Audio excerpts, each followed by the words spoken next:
Hi, നമ്മൾ പഠിച്ചു വരുന്നത് ഇന്ത്യയിലെ സോയിൽ ടൈപ്സിനെ കുറിച്ചാണ്, മണ്ണിനങ്ങളെ കുറിച്ചാണ്.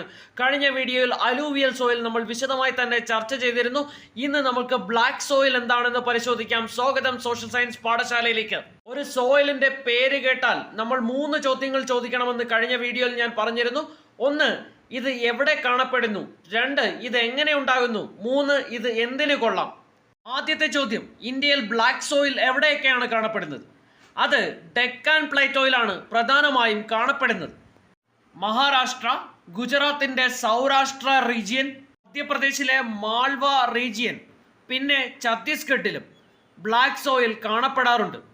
കേരളത്തിൽ പാലക്കാട് ജില്ലയിലെ ചില പ്രദേശങ്ങളിൽ ബ്ലാക്ക് സോയിൽ കാണപ്പെടാറുണ്ട്.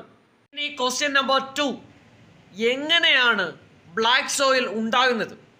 അഗ്നിപർവ്വത സ്ഫോടനങ്ങളുടെ ഫലമായി ഉണ്ടാകുന്ന ലാവ തണുത്തുറഞ്ഞ് ബസാൾട്ട് റോക്സ് ഫോം ചെയ്യാറുണ്ട്. ബസാൾട്ട് ശിലകൾ ഉണ്ടാകുന്നു. ഈ ശിലകൾ പൊടിഞ്ഞാണ് എന്ത് മണ്ണുണ്ടാകുന്നത്? ബ്ലാക്ക് സോയിൽ ഉണ്ടാകുന്നത്. ഇനി ഈ ബ്ലാക്ക് സോയിൽ എന്തിന് കൊള്ളാം? കോട്ടൺ കൾട്ടിവേഷന് അഥവാ പരുത്തി കൃഷിക്ക് ഏറ്റവും അനുയോജ്യമായ മണ്ണാണ് black soil. Black soil is made of fine clay. It holds a lot of moisture.